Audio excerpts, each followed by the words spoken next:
Sariling sikap ko na talaga ang gagamitin ko. Bakit kamo?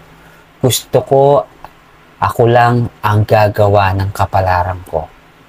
Hello guys, good morning, good afternoon, and good evening po sa inyo lahat for today's video. Ayan, sariling sikap. Okay, sariling sikap ko kung anong ginagawa ko ngayon at sariling sikap ko na pinagdadaanan ko lahat ng mga kahirapan, pinagdadaanan ko kung daan ako sa butas ng karayom para makamit ko ang gusto ko makamit sa buhay.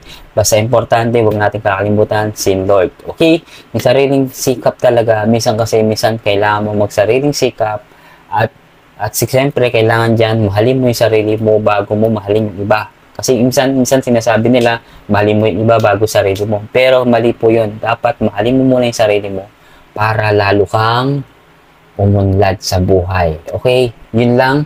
At sana'y maging aral po sa inyo lahat ito na sinasasabi ko na magsariling sikap na lang tayo. Malay mo, balang araw makakamit natin ang gusto nating makamit sa buhay.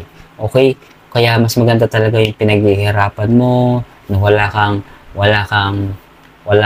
hindi ka humingi ng tulong sa iba, hindi ka kumukalabit, mga ganun. Mas masanda yung sariling sikap. Kasi po, kapag nangyari yung sariling sikap mo, ang sarap na pakiramdam kapag natutupad ang iyong mga pangarap, natutupad kung ano yung mga gusto mong minimiti, at natutupad ang iyong gusto mong pangarap na gumawa ng magkabahay, basta huwag mong kakalimutan si Lord ang laging antabay sa iyo, antabay sa iyo sa ating lahat.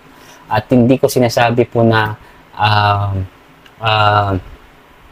hindi ko sinasabi na huwag niyong gawin to. Mas maganda po gawin nyo itong inspirasyon kung ano yung mga pinagsasabi ko, guys. Okay?